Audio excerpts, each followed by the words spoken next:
É com muita satisfação que eu te convido a assistir o episódio de hoje do Juridicamente Falando. Mas antes de tudo, se inscreve no canal. Peraí que eu vou esperar um pouquinho. Isso é para você não perder nenhum episódio, porque todos eles são maravilhosos. Sempre trago os melhores profissionais, que é para descomplicar o direito.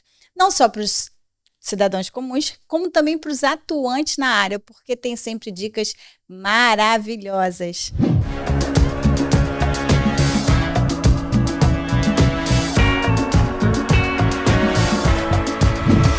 E hoje eu tenho a satisfação de receber aqui comigo a doutora Danúbia. Vamos desvendar um pouco aí sobre direito de família, especificamente guarda. E como eu digo, sempre trago os melhores, porque tem sempre dicas maravilhosas.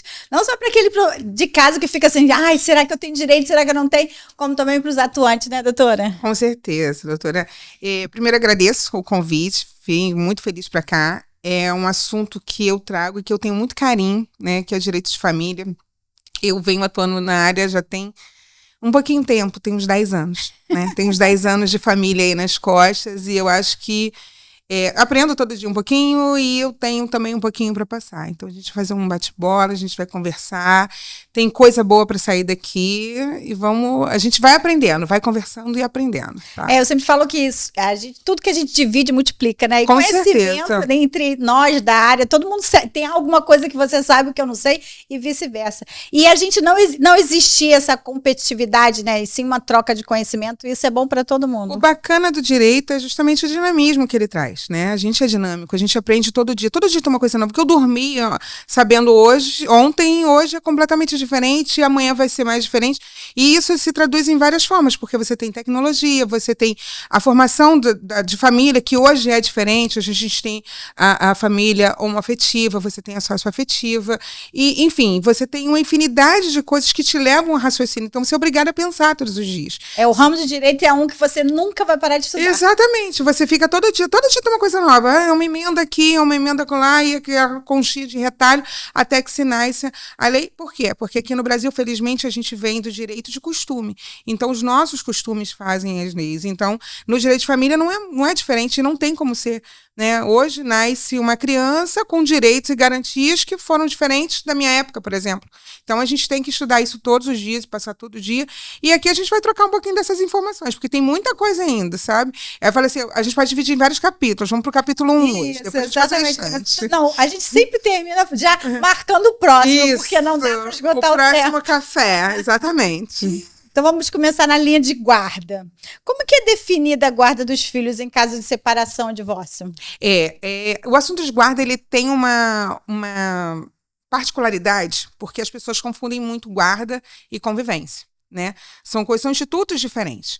Né? A guarda, na verdade, ela nasce compartilhada. Quando uma criança nasce, automaticamente ela tem um compartilhamento daquela guarda. Ou seja, o pai e a mãe têm direitos e deveres sobre a vida daquela criança. Então, quando a gente fala de guarda, a gente está falando exatamente disso. E é importante trazer aqui, porque todo mundo que chega no escritório, no dia a dia, a guarda do meu filho é minha. Fala, por que é sua? Porque ele mora comigo, tá? Mas não é por aí. O pai, ele tem direito, ou a mãe, ela tem direito. Não é porque essa criança convive com você, é que você tem um direito sobre toda a vida dessa criança. Não é? Essas informações, elas devem ser compartilhadas. Onde essa criança estuda, quais são os médicos que ela frequenta, vai viajar, eu preciso da autorização do outro. Então, isso é compartilhamento. Então, o natural, aquela que nasce com a certidão de nascimento, é a guarda compartilhada. Qualquer coisa diversa a isso, a gente vai ter que discutir de forma processual, porque aí a gente está falando de uma forma de anomalia, já não é a via de regra do direito. Então, a gente sempre trata, nasceu, guarda compartilhada. Essa é a guarda natural. E qual a diferença, então, da guarda compartilhada e alternada? É. Hoje eu acho que essa perguntinha fica na cabeça de todo mundo que separa. Inclusive de colegas nossos também, porque assim, quando a gente fala da guarda, é o que eu te falei, meu dever de cuidar, de guardar, de ter comigo. E esse dever é de quem? Olha, se eu me separei, eu tenho essa guarda, a criança mora comigo, mas essa guarda é só minha? Não. O pai tem todo o direito de saber o que está acontecendo na vida dessa criança. E essa criança também tem. Porque quando a gente fala disso, a gente não está falando só do direito dos pais. A gente fala principalmente do direito da criança. A gente está discutindo o direito da criança. Eu não estou discutindo... Porque os pais são adultos, eles devem se moldar, eles têm que descer para o nível da criança. Então, é diferente. Então, quando eu falo da guarda alternada, o desespero de toda mãe que separa, que tem aquele apego com o filho, fala, guarda compartilhada, pronto, meu filho vai ficar 15 dias com o pai, 15 dias... Não é nada disso. Compartilhamento de informações. A alternada, aí a gente está falando de convivência. Quando a gente fala de convivência, eu permito que ela seja alternada. Aí sim eu posso passar uma semana com o pai, uma semana com a mãe. Isso também não é uma situação muito comum, né? É bacana quando tem um acordo entre as partes, mas judicialmente falando, sempre se sobrepõe o melhor interesse da criança.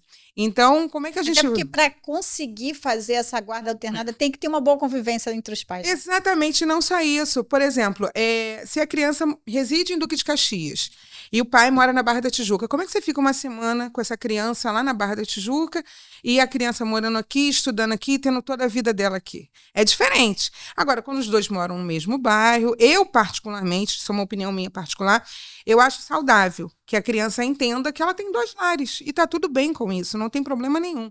Só que, assim, de fato, essa convivência ela tem que ser harmônica, né? Os pais, eles precisam chegar num consenso. Mas a alternância é isso.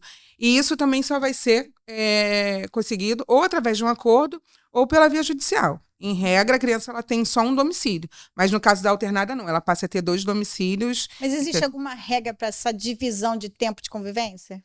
Não tem necessariamente uma regra, a gente tem que falar do bom senso, né? Então, assim, eu tenho que dar a mesma oportunidade para o pai e para a mãe.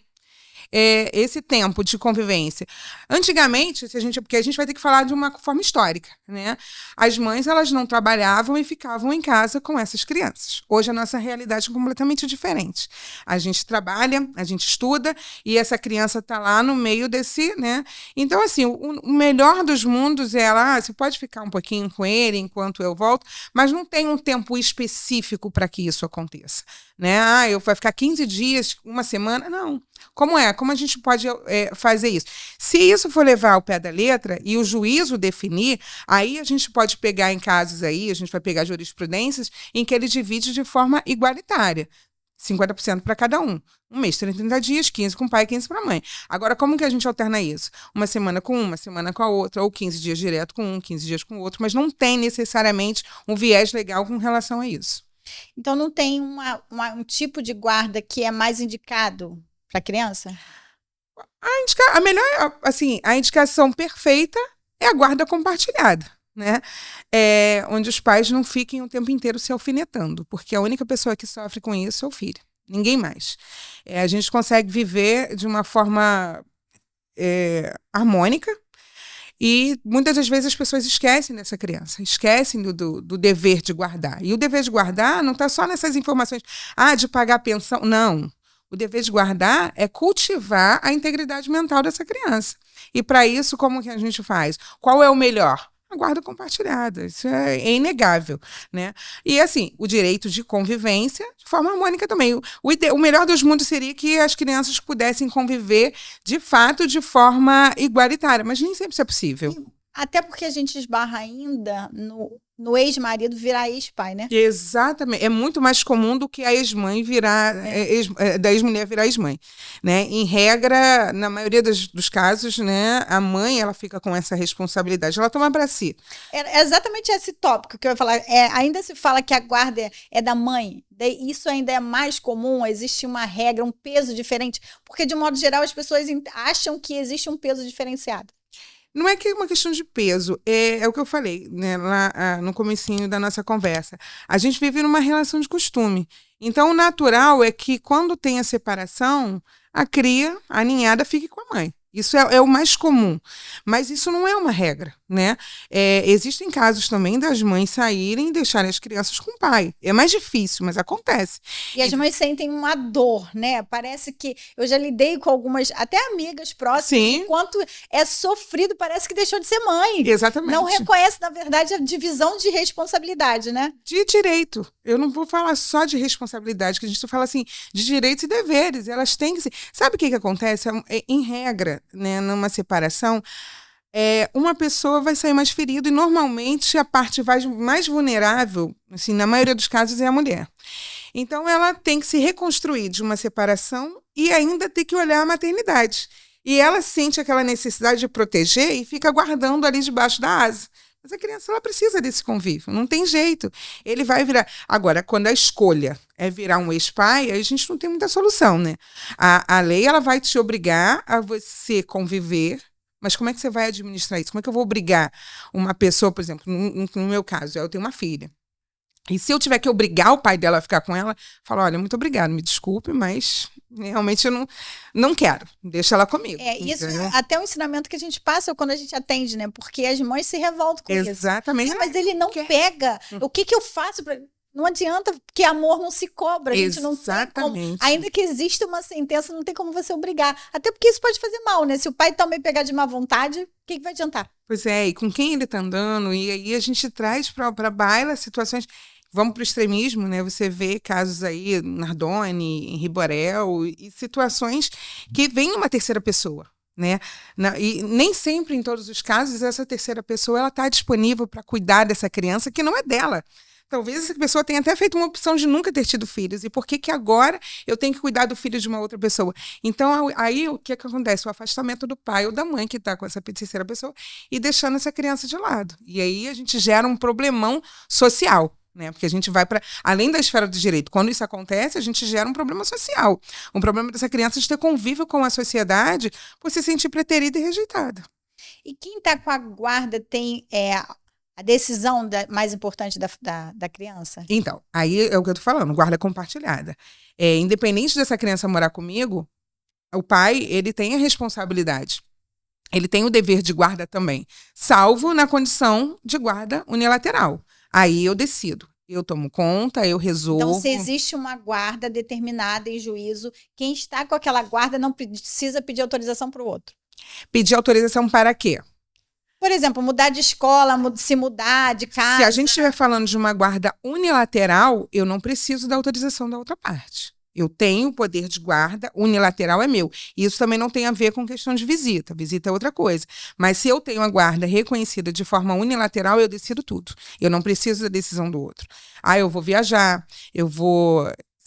sair do país, ou do estado, ou do município, a gente já gera uma outra condição que aí a gente tem que traçar de uma forma muito cuidadosa, que seria um outro assunto que a gente poderia passar para uma questão de alienação. Tá? Mas se eu for tratar a grosso modo, de uma forma assim, se a guarda é minha, eu saio, eu entro, eu faço, eu tenho esse dever, o dever de cuidado é 100% meu. Então eu não preciso passar para o outro. Eu faço em nível de informação. Estou saindo e tal, porque normalmente, até porque na maioria dos casos, né, quando a gente fala de uma guarda unilateral é porque a outra parte realmente não quer saber. Dificilmente vai ser uma coisa de que, ele quer saber, não, ele tem interesse, mas a guarda é minha. Pra quê? Então, assim, quando o juízo entende que essa guarda, ela se transformou em unilateral, é porque fatalmente a outra parte não tem condições de exercer. Então, assim, essa obrigação de informar, de transmitir informações, ela vai acabando, ela vai se findando, sabe, assim, então, com o tempo. Então, em regra, separou, já é compartilhada. Isso. Nasceu, já é compartilhada. Criança nasceu, guarda compartilhada. Mas o pai é isso.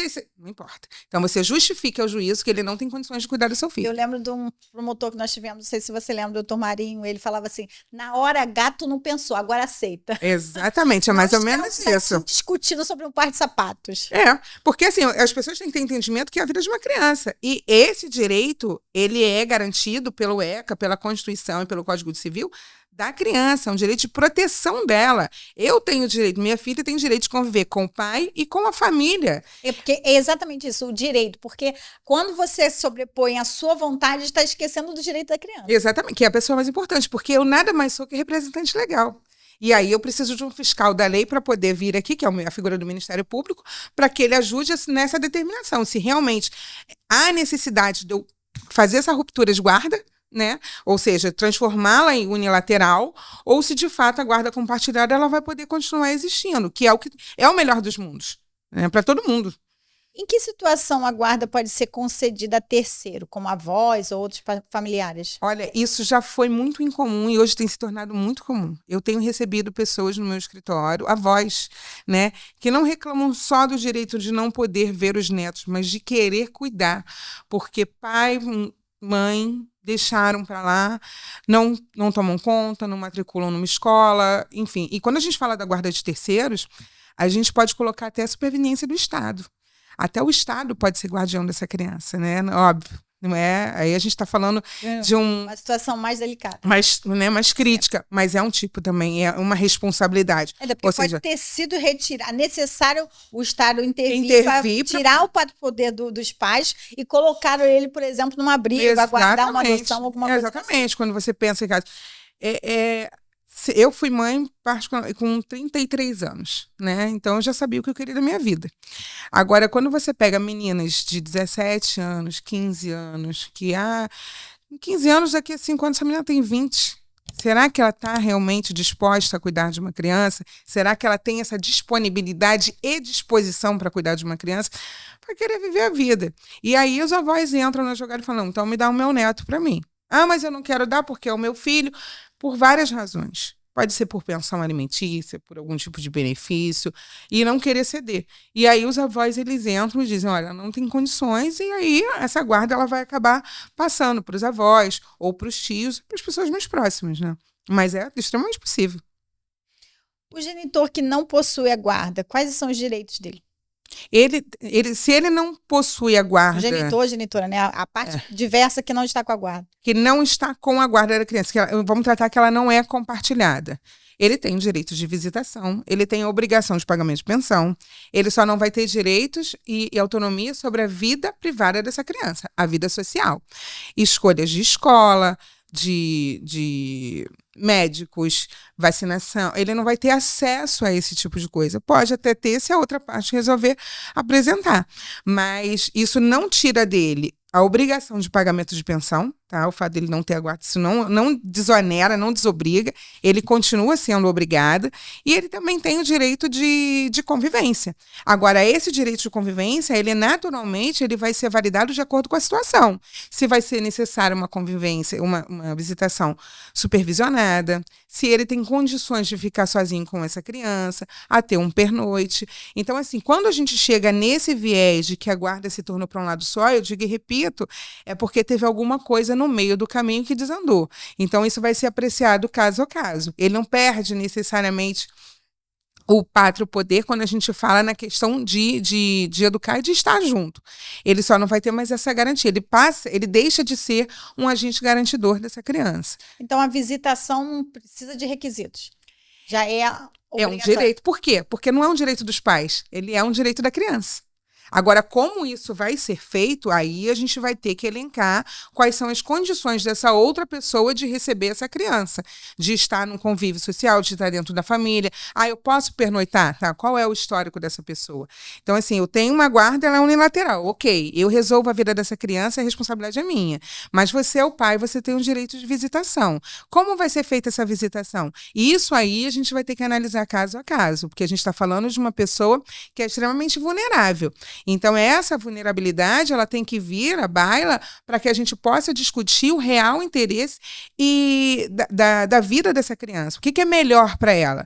Porque não é saudável uma criança ficar afastada do pai, né? Ah, mas ele é isso, ele é aquilo, tudo bem, ele é isso e aquilo. Mas como pai, como é que ele é? Sabe? Às vezes ele é um pai amoroso, só não tem nada na cabeça. Então ele precisa de uma supervisão ali para que possa fazer essa visita para essas crianças. Mas não perder o vínculo. Né? Exatamente, porque é o que eu estou te falando, não é um direito dele, é um direito do menor. E ele tem que estar garantido. Ele tem, assim, é um direito de convivência que não pode ser retirado. Porque você pensa numa situação, numa condição dessa criança hoje, mas como vai estar a cabeça dessa criança daqui a 10, 15 anos? Né? Hoje mesmo a gente vive numa sociedade doentia. Né? E as pessoas levavam isso de uma forma, é besteira, não vai fazer falta, eu crio meu filho sozinho, bate no peito, eu crio meu filho sozinho. Eu tive uma mãe assim. Não precisa dele para nada. Era ofensa para ela, né? Principalmente há muitos anos atrás, de pedir alguma coisa pro meu pai. E, na verdade, ela tirou direitos meus, porque ela tinha uma vida mais justa, o meu pai tinha uma condição financeira muito boa, e que ela me afastou de tudo isso por dizer, não, a filha minha eu crio. Né? Exatamente. Bate no peito e diz, eu não preciso de você para nada. Peraí. Não é você quem está precisando. A mesma coisa é quando a gente fala da pensão alimentícia. Mas eu não quero. Não é você, não. Esse é um direito da criança. Se você não quiser usar esse dinheiro agora, tudo bem. Guarda numa poupança. Daqui a 18 anos ele fala o que quer fazer. Se ele quer devolver, se ele quer comprar um carro. Não importa, mas isso é um direito da criança. E isso tem que ser preservado. Enquanto as pessoas não conseguirem entender isso, tudo se torna muito mais difícil. Isso é um grande tabu, né? Sim, sim. Principalmente da mulher que trabalha, ou sempre trabalhou, sempre teve suas coisas. Ah, mas ele nunca me ajudou com nada. Ah, não pode dar nada. Não, ele pode. Ele dá um jeitinho. Ele vai ter que dar. Assim diz a lei. Porque isso não é para você. Muitas vezes do outro lado tem um pai que se aproveita disso para não ter obrigações, né? Vai o melhor dos mundos, né? Fala assim, olha, ganhei na locateria. Meu filho tá lindo, arrumado, cheiroso, perfumado, estudando numa escola particular e eu não tenho que prover absolutamente nada. Fica cômodo, entendeu? Então, assim, entender que primeiro esse comodismo não cabe e dois, que esse dinheiro não é da mãe, é da criança, assim como o direito de convivência. O que o juiz considera para decidir quem fica com a guarda? Então, aí a gente, assim, quando a gente fala de uma criança, né, uma criança pequenininha, vamos ponderar aí até os 5 anos. Quais são os cuidados que essa criança tem? Convivência harmônica, relacionamento com familiares, escola, saúde, tudo isso é visto. Por isso que dentro de uma ação dessa natureza, tem sempre o estudo social e psicológico. Como é que está a vida dessa criança? Porque tem essa situação da mãe que puxa para si, não quero o pai por perto porque eu dou conta e tudo mais. Como é que está a cabeça dessa criança? E aí a gente vai ter que fazer um estudo social para se realmente aquela residência, ela tem condições de manter os cuidados daquela criança. E eu não estou levando em mérito se é uma casa chique ou se é uma casa pobre, não importa. O que tem ali de harmonia para essa criança, para poder trazer para ela o que ela necessita para virar um adolescente, uma pessoa adulta, numa condição normal. Né? E de não tratar a outra parte que está fora da relação como um bicho-papão. Que não é. É uma pessoa que participou. Se a criança estaria, é porque participou. Foram 2 pessoas. Então, assim, os critérios avaliados são exatamente isso. Agora, a condição de ser unilateral ou de ser compartilhada, o que vai... Primeira coisa, harmonia entre os pais. Tem que existir. Não tem como. Ah, mas eu não falo com ele. Sinto muito, vocês vão ter que conversar. Salvo em casos específicos, como a Maria da Penha, que aí realmente não pode ter um contato nem por meio eletrônico. Eu, particularmente, quando tenho situações dessa natureza, eu remeto ao juiz um pedido para que os assuntos de natureza da criança sejam tratados entre os pais, porque eu acho que isso não tem a ver com outras pessoas. Mas existem casos e casos. Então, o que ele vai olhar de uma forma primordial é a harmonia entre os pais, lugar de habitação dessa criança, como essa criança vem vivendo dentro da sociedade, se está estudando, como é feita a vida dela, e através do estudo psicológico e social, que é essencial. Sem isso, ele não consegue fazer essa decisão. A criança consegue opinar com quem quer ficar? Então, ela, exatamente, você usou o termo certo, opinar, né? Ela fala assim, eu gostaria de morar com a minha mãe, até porque isso é muito maçante e sacrificante para a criança. Você colocar a bola do jogo na mão dela. Fala assim, ninguém quer ficar com o papai ou com a mamãe. Isso é comum, tá? Muito. Ah, não, mas na casa da mamãe tem isso, mas o papai pode comprar um PlayStation. A cabeça dessa criança fica parafuso. Então, assim, é relevante. Essa até é muito comum, né? Porque quando a mãe fica... Vamos sobrecarregar. Vamos pensar na vida normal. Uhum. A mãe ganha uma pensão de R$300 para suprir todas as necessidades da criança. Então, ela vai ter limitações. Aí vai para um pai que vê só um final de semana, leva no melhor parque, compra a melhor roupa. Então, na cabecinha dela, o quê? Meu pai é o melhor dos mundos. Exatamente. E a minha mãe é tudo que eu já tô acostumada, que se irrita, porque a mãe briga, porque a mãe... Sim, a mãe tem deixa da história, né? Fala assim, não vai deixar eu sair, mas meu pai deixa. Aí mora uma semana com o papai e resolve voltar, né? Normalmente é assim que funciona. Por isso que eu sou a favor da guarda alternada. Eu volto a dizer, quando os pais, por exemplo, residem próximo, fica uma semana com o papai, uma semana com a mamãe, para poder entender como é o jogo, que não é só um PlayStation, que não é só um restaurante caro, não é só um McDonald's de segunda a segunda, sabe? Que existem obrigações e que o papai tem que partilhar também. Então, eu sou muito a favor da guarda alternada. Eu já tive várias discussões, não em conversas, assim, com outras pessoas que pensam de forma contrária, que acham que isso não é saudável. Eu falei, eu acho que isso é o melhor dos mundos. Deixa a criança entender que ela tem 2 domicílios. Porque, assim, na casa do papai pode isso, na casa da mamãe não pode. Então, vamos lá, uma semaninha para cada um, e cada um sente o peso da responsabilidade e dá a essa criança a verdade como ela deve ser. Aqui na casa da mamãe tem arroz, feijão e carne. Na casa do papai é o McDonald's. Mas todo dia o McDonald's tem um gosto de errado, né? Então assim, para mim isso é um pouquinho de estágio, sabe? Para que as coisas aconteçam e cada um saber o seu pedacinho na Mas, responsabilidade. do outro lado, geralmente tem uma mãe que não entende isso. Ah, Entende sim. que é uma perda, Sim. né? O pai ficar uma semana com o filho ficar uma semana com o pai é uma perda, está se diminuindo, não está sendo capaz de, né? Isso. Mas aí é uma questão de psicologia, né, Isabel? Aí a gente tem que falar para terapia, porque se você perguntar para essa criança que tem os endereços alternados, eu vou te falar sem medo de errar, de 10 crianças, 7 vão te dizer que tá muito legal. Uma vai dizer que não sabe bem e 2 vão dizer que não gosta. É muito assim, eu tenho brigado muito nas minhas decisões de guarda que se aconteçam dessa forma quando é possível. Aí eu tenho que estudar todo o aparato, né? Reside próximo, é perto da escola? A criança vai sofrer com esse translado? Não? Então, vamos tentar fazer disso? Olha, excelência, vamos fazer uma audiência. Dessa audiência que seria uma instrução, vamos fazer uma audiência especial? Vamos ver como fica num prazo de 3 meses, num lapso temporal de 90 dias. Como vai se movimentar isso? Se der certo, a gente mantém. Se não der certo, a gente desregula. E muitas das vezes dá certo. Eu não tive nenhum caso que não tenha dado. E a própria criança diz, não, eu estou bem melhor assim. Qual seria um motivo para haver a perda da guarda? Aí a gente vai entrar num assunto que é alienação parental. Porque alienação parental, eu vou usar só um termo, porque ali você vai abranger tudo. Essa coisa mesmo, justamente do que a gente acabou de falar, da mãe que se sente pressionada e fala assim, eu sou uma péssima mãe. Aí, ou o pai que arrumou uma namorada e a mãe ainda não aceitou o final dessa relação e pergunta, mas o seu pai é isso, isso e isso. Isso a gente está falando com uma criança de 6, 7 anos, vão até uns 10 anos. Seu pai é isso, isso e isso. A namorada do seu pai é isso, isso e isso. Você gosta de mim ou do seu pai? Você quer ficar com seu pai? Isso é alienar.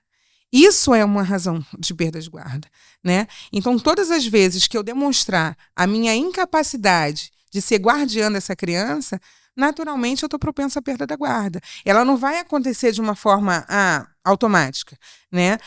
O juiz... Mas pode quem está sendo alienado fazer esse requerimento? Com certeza, é o comum.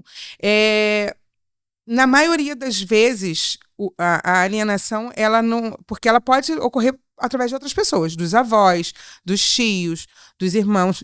Todo mundo pode alienar uma criança, né? Só que, naturalmente, o peso de pai e mãe, ele dói mais. Ou a mãe que separou e está com o namorado e o pai fica, porque o namorado da sua mãe é isso, isso e isso. Porque a sua mãe é isso, isso e isso. E palavras, assim, que eu não tenho coragem de dizer, em que eu recebo e falo, cara, eu não acredito que um cara de 50 anos ainda está se trocando com uma criança. Você vai preferir ficar com a sua mãe? Porque aqui eu posso te dar isso, isso e isso. Então, isso é uma forma de alienação. Isso é o caminho mais curto para você perder a guarda. E todas as outras são as questões que você pega a integridade dessa criança e você coloca no bolso. Ou seja, o meu dever de assistir, guardar, segurar e proteger, eu pego e boto aqui dentro do bolso e falo, não, vou levar do jeito que eu quiser. Não importa o que essa criança está sofrendo. E aí você vai perder, fatalmente você vai perder essa guarda. Isso não piscar de olhos. E aí, como que fica lidar com esse impacto emocional nessa separação? Então, aí a gente vai ter que falar. Eu acho que hoje em dia a gente não consegue falar de direitos de família, principalmente de guarda ou qualquer alimento ou coisa que valha, sem a gente trazer a psicologia à tona. Eu preciso, porque essas crianças elas precisam ser assistidas. Eu tenho um olhar, o pai tem um outro olhar. E qual é o verdadeiro olhar dessa criança entre os dois? Ela está perdida. Ela vai ficar com a cabeça voando de um lado para o outro sem entender absolutamente nada do que está acontecendo. Então, ela precisa de um profissional para acompanhar isso. Em todos os casos, eu não vou dizer que na maioria não, vou falar em 100% dos casos. Não importa o quanto essa separação tenha sido harmoniosa. Essa criança ela vai sentir falta da rotina e ela vai ter a necessidade de um amparo psicológico, sim. Não tem como você fugir disso. Tem alguns sinais que consegue se verificar de que a guarda atual não está sendo a melhor? Tem. Olha, no dia a dia, é porque hoje em dia as pessoas elas estão tão corridas e elas esquecem de olhar o conteúdo que essas crianças estão olhando, né? E a primeira forma para mim seria essa. O que tem por trás do celular? Quais são os sites que essa criança está vendo?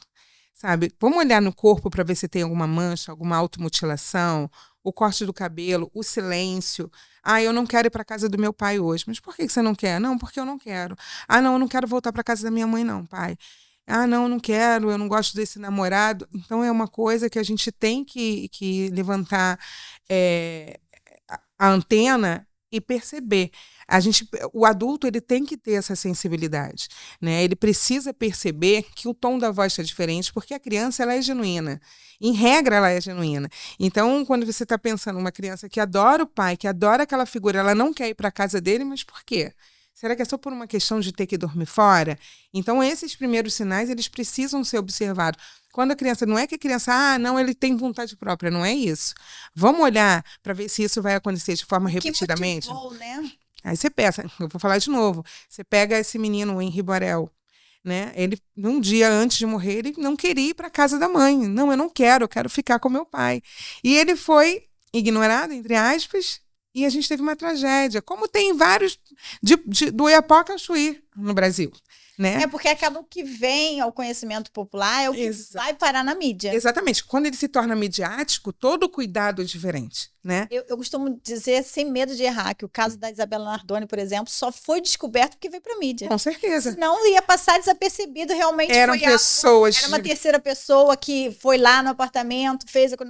Não ia se desconfiar do pai. Exatamente. A promotoria, naquele caso, foi muito firme, né? E ele falou: não, eu quero isso, isso e isso. Tanto é que ele foi todo laudado e pautado em evidências cronológicas que trouxeram, porque nenhum dos dois foi réu confesso nessa situação. Mas quem é que seria a terceira pessoa? Então, ia ser uma coisa que eu falei assim, não tem como você deixar para lá. Então, assim, os sinais, eles estão às claras, né? Se essa criança ela é falante, ela ficou quietinha, opa, o que está acontecendo? Vamos chamar para uma conversa? O que está te incomodando? Foi na escola? É isso, é isso. E aí você tem datas comemorativas também que começam a pesar. O Dia das Mães, o Dia dos Pais. Dia dos Pais é festa, é meu aniversário. Então, e isso tudo é um conjunto de informações na vida da criança que os pais, eles não querem ouvir isso, mas eles não estão preparados para comprar. Eles precisam de ajuda. Mas é muito difícil um pai e uma mãe aceitar isso aí. Eles continuam disputando um objeto como se fosse. É uma criança, é um ser, mas eles disputam como um objeto. Exatamente. Fala assim, não é meu, é meu. Se pudesse puxar, fazer aquela, sabe, aquela corna assim, fala assim, não é meu, eu sou responsável, eu cuido, eu troquei tantas fraldas, você trocou 2. São situações dessa natureza. E em mesa de audiência você fica assim. Aí o advogado da parte fica esperando e falei assim, um momento. Aí tem uma hora que eu falo, acabou, chega, agora quem fala sou eu. Porque senão a coisa vai pautando. E esse tipo de discussão, infelizmente, é comum na frente das crianças. Eles não esperam um momento para poder fazer isso, para poder, não, é onde tiverem, da forma que tiverem. Até agressão física, é muito comum, sabe? Infelizmente ainda é muito comum. O que você diria para esse pai que não é o detentor da guarda manter o vínculo? O que seria importante ele não deixar de praticar? Visitação. A visitação de uma forma assim, entender que se é o final de semana com o meu filho, os programas são programas para o meu filho. Ir ao cinema, ir ao futebol, ir no shopping, e fazer programas de rotina infantil. Ir ao teatro e dar para aquela criança toda a atenção que ela merece. Porque no outro final de semana, naturalmente, ele vai estar livre para poder fazer o que ele quiser. Então, quando ele estiver com essa criança, nesse final de semana, que é o final de semana dele, dá essa atenção para ele, para ela, sabe? Brinca de casinha com a sua filha. Não levar no que já ia fazer, né? Exatamente. Fala assim, não, eu vou pro barzinho, não. Ali não é lugar para criança. Tem muitos restaurantes que aceitam, mas assim, poxa, se essa criança precisar ir ao banheiro, como é que eu vou fazer? Ela é uma menina, sabe? Ou é um menino, não importa, mas assim, volta essa atenção para essa criança, ela está clamando por atenção. Quando ela está indo, se ela sai do habitat natural dela, que é aquele endereço que ela reside uma semana inteira, para propiciar, para estar um final de semana com você, abre mão do mundo, fica só com ela, vamos ler historinha, vamos cozinhar, vamos jogar bola, vamos jogar videogame, dá essa atenção, é isso que ela está querendo. E assim, é a única forma dessa criança crescer e entender que ela é amada e não ter tanto, assim, superar os traumas da separação, porque toda separação é traumática. Principalmente para o terceiro elemento, que normalmente são as crianças. E exatamente é o desafio, né? Não deixarem de ser ex-pais, né? Exatamente, exatamente. Ex-pais ou ex-mães, tá, Isabel? Porque Pais, no modo geral, né? Pai e mãe, né? porque assim, quando a gente fala do ex-pai, que era uma figura muito comum por uma questão patriarcal mesmo, um machismo. Ah, não, filho é da mãe. Eu vou lá, pego, passeio e devolvo. Não, você tem responsabilidade também de dar um banho, de trocar uma fralda, de brincar de boneca, porque não tem problema nenhum, isso não vai atingir a masculinidade de ninguém. Brincar de boneca no final de semana com a sua filha, entrar numa casinha de boneca, levar para ver um desenho da Frozen. Qual é o problema nisso? Atenção, trate sua filha como a princesa que ela merece ser tratada, para que ela entenda que na vida adulta ninguém pode tratar ela menos do que você está dando. Exatamente. Entendeu? Então, assim, não deixa passar. Pai está construindo uma mulher forte. Exatamente, e é necessário. E a mãe, ela tem que entender que esse momento, ele é necessário, sim. Sabe, não é a sua filha, ela... Primeiro que os filhos, eles não são nossos, né? Eu falo que são estágios divinos, assim, pra gente ensinar, pra gente saber sobre o amor. É óbvio que se a gente pudesse, botava numa redoma, mas não é possível. Então, você só tem que ensinar. E abrir esse caminho da melhor forma para que essa criança, ela te passe toda a verdade, porque a criança, ela é induzida. Se você ficar o tempo inteiro falando assim, poxa, aquilo ali é um sol. Você não acha que aquilo é um sol? Não, é verde. Não, é um sol sim, olha bem. E aí você vai começar a assimilar. Tem uma psicóloga forense que é maravilhosa, ela é professora do Iberefan, a Glícia Brasil, e ela fala, ela é maravilhosa, nossa, não perco. Só que no dia que ela vinha, a gente teve um problema de agenda e tivemos que marcar, mas ela tá... Não consegui colocá-la na minha palestra de dia 14, mas assim, ela é fantástica. E eu fiz alguns cursos com ela e ela fala assim, como você pode perceber a mudança de comportamento dessas crianças quando a indução, a acústica é diferente. Ela tem medo do que ela tem medo de dizer a verdade.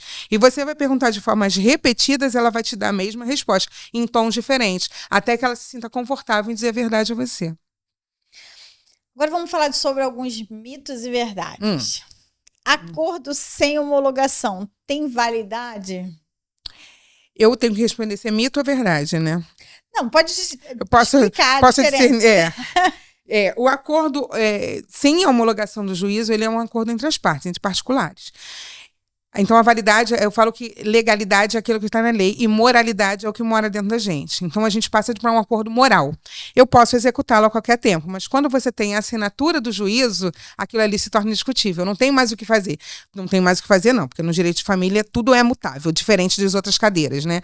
Mas no direito de família tudo é mutável. Então, nesse sentido, eu só poderia movimentá-lo através de uma nova ação judicial. Então, quando eu tenho um extrajudicial, eu tenho uma obrigação moral. Mas o peso legal dele, ele cai. Então, assim, vamos trazer a mito é verdade? Vamos colocar como um mito aí na história. Genitor que não paga pensão, pode ver os filhos? Pode. Ah, mas não concordo. Pode. O Instituto de Pensão Alimentícia não é o Instituto de Guarda. São coisas diferentes. Então, a gente volta para o mesmo liame. A criança não sabe quanto ela gasta de dinheiro. Então, assim, mas o pai é um mau pagador. Ele é um mau pagador, mas ele é o pai. Então, ele tem direito de convivência, sim, querendo ou não, gostando ou não. Até por tudo que nós falamos, na verdade, a gente está falando do direito da criança. Exatamente. Tá falando do financeiro, que aí a responsabilidade seria do pai. Né? Exatamente. Aí você tem outras formas de executar isso. Vamos para a vara de família, vamos deixar ele preso por 3 meses, sabe? Não quer pagar pensão? Olha, tem ônus para esse tipo de situação. O bônus é você poder visitar, mas o ônus é você fazer o pagamento das suas pensões em dias, porque senão você pode ser preso lá pelo 528, parágrafo 7º, e dizer, olha, você vai pegar aí 60, 90 dias de cana. Eu passo por isso batido. Na primeira noite ele te liga chorando, que não aguenta mais ficar naquele inferno. É assim. O cônjuge que sai de casa, ele perde os direitos com os filhos? Mito. Mito real. Jamais. Quem cria o filho é a mãe? Só ela pode ficar com a guarda? Mito. A gente já falou sobre Chora. isso. Após o divórcio, o ex-cônjuge muda de sobrenome se quiser? Isso, ele só vai mudar se ele quiser. Uma vez dado a ele o direito do nome, a nomenclatura final, ele só vai alterar na ação de divórcio se ele quiser. Se ele quiser manter o nome dele de casado, ele vai conseguir. Sem problemas. Os pais não podem excluir um filho da herança? Verdade. O pai é o único responsável pelo pagamento de pensão? Mito. A pensão cessa automaticamente aos 18 anos? Mito. Essa daí. Bota a criança para estudar. Vai estudar. Quando ele recebe a exoneração, ele se matricula. Exatamente. Não, e outra coisa, você falou da exoneração, porque é o seguinte, às vezes a criança chega aos 18, o pai acha que não tem que dar mais pensão, mas ele não faz a exoneração. E acha aí, que é automático. não, acha que é automático. Não, fez 18 anos, acabou. Vá lá, juiz de uma ação de exoneração e diga e demonstra ao juízo que essa criança não precisa mais de você, porque senão você vai continuar pagando. E chegou aos 24, não exonerou, ele constitui ainda o débito alimentar, então ele vai ser o devedor. Então, assim, o conselho que eu vou dar a vocês, a gente vai sair do Instituto de Guarda rapidinho, é isso. Findou o prazo de alimentos, ação de exoneração, e senão você vai continuar como devedor. O valor da pensão, ele pode ser atualizado? Pode, de acordo, porque pensão a gente vai falar agora, o que antes a gente chamava de binômio, hoje é um trinômio, né? É possibilidade, proporcionalidade e a necessidade. Então, quando essa possibilidade do pai aumenta, a necessidade da criança pode se sofrer essa alteração, e a proporção naturalmente. E nessa questão aí, até porque a gente falou sobre os avós, podem ser também o guardião, né? Uhum. Também tem eles a responsabilidade de alimentos? Tem, os alimentos avoengos. Quando os pais, eles demonstram essa incapacidade, essa responsabilidade, ela vai cair sobre os avós. O valor da pensão pode ser aumentado e diminuído? Pode, através de revisional. Ação revisional, assim, a condição de quem paga caiu o padrão, revisional para descer. Mas eu estou ganhando, a criança agora gasta mais do que tem e ele tem condições de dar mais. Vamos entrar com a revisional para subir. Então, isso vai ser, e pelo Instituto da Proporcionalidade, óbvio, né? E existe algo que pode ser pedido prestação de conta? Porque eu acho que esse é o sonho da maioria dos pais, né? Porque eles acham que com R$300 a mãe ela pega esse dinheiro todo para passear, né? Passear não, ela vai pro salão, ela bota silicone, ela faz a unha, ela compra roupa nova, roupa de marca. Tudo com os R$300. Falei assim, olha, eu profetizo que meus R$300 rendam tanto quanto a imaginação deste homem, mas em regra, eu até me perdi na pergunta, Isabel. Ela soube se existe uma prestação de contas. Sim, existe, tá? Não, isso não tem uma normatização. Mas, assim, existe uma ação de prestação de contas, mas na própria ação de alimentos, o pai pode pedir. Isso já tem sido muito comum nos entendimentos jurisprudenciais, de entendimentos que sim, que pode se pedir a prestação de contas. Isso, inclusive, hoje eu tenho visto para redução, né? Sim, também. Fala assim, olha, eu pago 3.000 e ele gasta 1.500. Então, se é para eu satisfazer a necessidade dessa criança, para onde está indo os outros 1.500? Não, eu guardo no banco para um futuro próximo. Tudo bem, eu estou prestando contas dessa diferença, né? Ele gasta X, eu pago Y, mas essa diferença ela está onde? Então, eu te prestei contas também. Mas isso é um viés até para poder fazer redução, porque a proporção que essa... É porque filho nunca para de gastar, né? Quando eu tava na fase das... Os meus vieram com esse defeito, o teu também? Não, muita coisa. Já tentei, já procurei o chip pra mulher. Porque assim, era fralda. Eu falei, graças a Deus saí da frase da fralda. Aí depois você vai pra escola. Era melhor ter ficado nas fraldas. Aí vai pra adolescência. Não, era melhor ter ficado no pré. De tudo as fraldas saiu mais barato. Exatamente. Eu falei, gente, mas não para nunca mais. Eu falei, estou esperando um retorno. Não, mas eu tenho fé. Mas isso é completamente plausível. Tem alguma coisa que eu tenha esquecido de perguntar em relação à guarda que você acha que é bem importante a gente... Olha, eu acho que a gente já falou de tudo, mas assim, o que eu quero falar para o papai, para a mamãe, é não deixar que essa criança ela se torne um objeto na relação de vocês. Ela é um fruto de alguma coisa que foi boa num dado momento. Durou 2 meses, 1 mês... Foi boa, aconteceu e bacana. Então, vamos seguir com isso. Vamos respeitar essa barreira que existe entre os dois. O fato da separação não quer dizer necessariamente que você vai ter que se tornar um ex-pai ou que você vai ser uma péssima mãe por ter deixado seu pai passar um final de semana com seu filho. Não. Isso é essencial. Respeitem o limite dessas crianças, vocês vão estar gerando seres melhores para o futuro. E até mesmo aqueles casos, aquelas crianças que não foram geradas pós-relacionamento, né? Isso foi uns acasos aí da vida. Mas a gente precisa sempre primar pelo bem daquela criança ali. E vamos tratar a coisa da situação da guarda, porque quando a gente fala muito, no nosso bate-papo aqui, a gente falou muito sobre guarda pai e mãe. Quando a gente tem uma família homoafetiva, né? Então, essa circunstância ela vai valer independente do gênero, né? Se é masculino e feminino, se são 2 homens ou 2 mulheres. Não importa, porque hoje você tem a linha de adoção ou até mesmo de geração de crianças de uma forma biológica, ainda que entre 2 mulheres. A gente tem casos de pessoas famosas, a Lanlan, a Ludmilla, enfim, são 2 mulheres ali. Então, quando a gente fala do pai e da mãe, a gente atravessa essa responsabilidade. O pai deixa, não, mas às vezes as 2 mães se separam e não importa quem é que ficou com a criança, a outra mantém essa obrigação. E se for ela provedora, nesse caso, ela saiu, então é você que vai ter que me dar a pensão.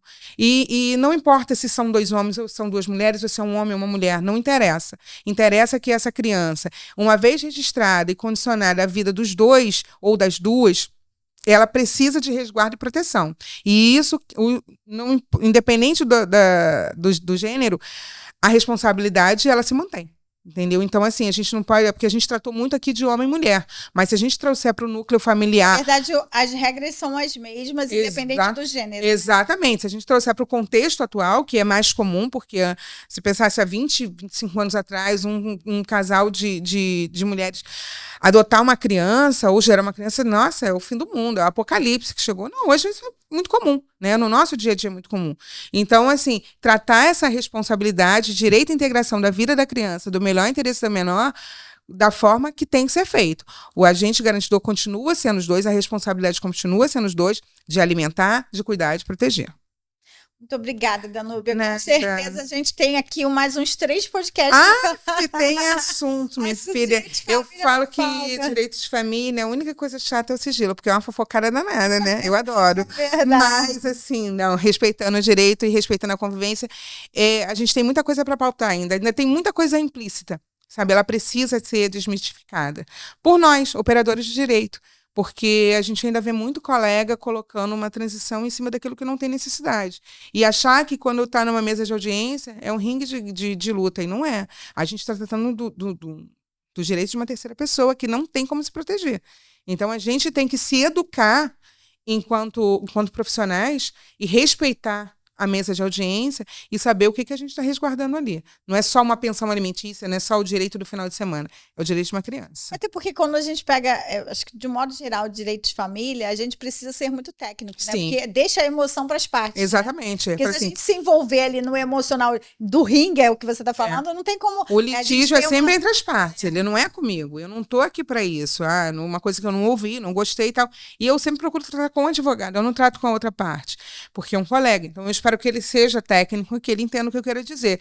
E na maioria das vezes, nos meus casos, eu procuro sempre fazer um acordo. Quando não tem, então vamos realmente para a audiência e lá a gente vai resolver. Lamentavelmente, uma terceira pessoa vai resolver a vida do filho de vocês. Mas é assim que vocês querem, então a gente vai. Acho que dessa linha até hoje, recentemente, até teve uma palestra na OAB esses dias falando sobre a mediação, que é exatamente a oportunidade que as partes têm de tentar resolver o problema, exatamente. Né, sem a terceira pessoa, que é exatamente um estranho ali naquela história. Né? Exatamente. Não é entre os envolvidos, alguém que vem para decidir a sua vida. Exatamente. Quem é que vai vir agora? Quem é o juiz? Será que ele tem filhos? Será que ele é separado? Será que já passou por essa experiência? Será que ele tem algum trauma? Você não sabe. Porque é um juiz, mas ele é uma pessoa normal. Entendeu? Ele é uma pessoa que viveu de traumas, que teve uma condição social diferente da minha ou igual, eu não sei.